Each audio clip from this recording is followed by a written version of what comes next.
So why did I leave out the XSR 700 / XSR 900 and the Kawasaki Z900RS from my best modern retro video? Hang out with me for a few minutes and we'll discuss it. What's up everyone? It's Alex. So I recently did a video where I did basically like a shootout for the best modern retro motorcycle in the middleweight category. And I had a lot of different criteria that I used. I picked like the top 5 contenders and basically just broke those down by likes and different categories and things like that, what they're all good at, came out with an overall winner. But there's a couple of motorcycles that a lot of people have asked about that I very specifically left out very conspicuously from that video.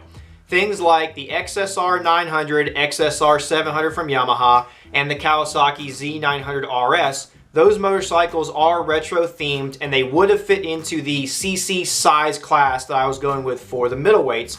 Very nice, very popular motorcycles. Couple things real quick about those bikes.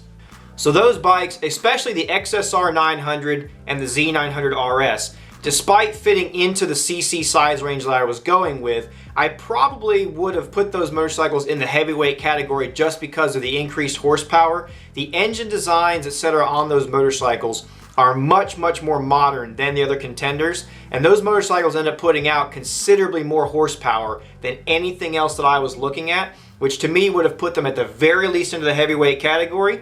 But even more importantly than that, whether it's the Yamaha XSR 700, XSR 900, or the Kawasaki Z900RS, what these motorcycles are, at least in my humble opinion, please feel free to disagree with me in the comments, let me know what you think. In my humble opinion, what those motorcycles truly are is those are a completely modern motorcycle from the ground up, very modern motorcycle that has simply been put in a retro or classic set of clothes, so to speak. Like the XSR 700 basically is an MT-07 just with a different paint job and a different set of clothes on it, you know.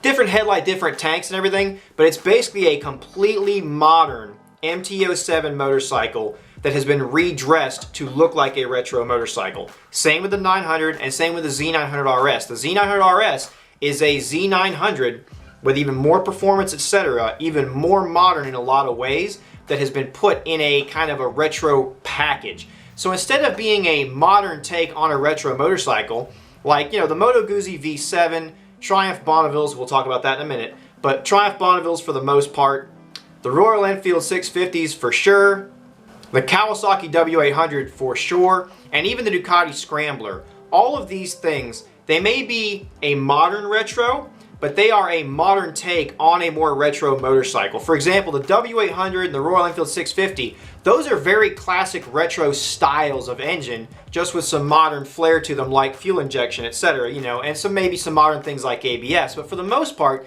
these are very retro classic motorcycles with some modern upgrades and flair.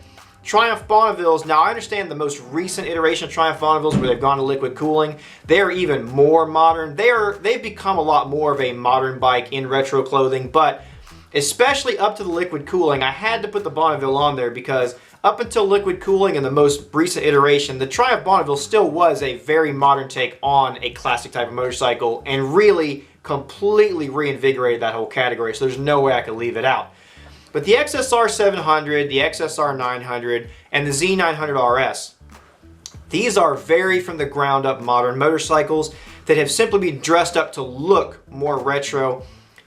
And even in looks, they look more retro, but they still have some modern flair to them. So while they were good contenders and it pained me to leave them off the list, I did not think it was fair to lump them in and put them up against something like a Moto Guzzi V7, a 650 Enfield, or a W800 Kawasaki, etc., because they just put out way more horsepower and they're just way too modern to have put them into even the modern retro. They are retro inspired, but that's I think where it ends. In my opinion, they are retro inspired, but those motorcycles are not a true modern retro, whereas they are a modern motorcycle in retro clothes with some retro styling. The motorcycles I put on the list, I put on there because they really, to me, embody the ideal of a modern retro. It is a retro classic style motorcycle with some modern upgrades to it, as opposed to just being a modern motorcycle with some retro styling. I hope that makes sense. That's why I left them off the list.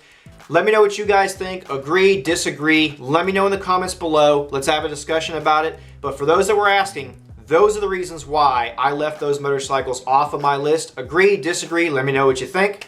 We will be doing the lightweight and heavyweight segments coming up. Those videos take a little while, so bear with me. More stuff to come. As always, guys, have a great day. Ride safe. I'm Alex. Peace.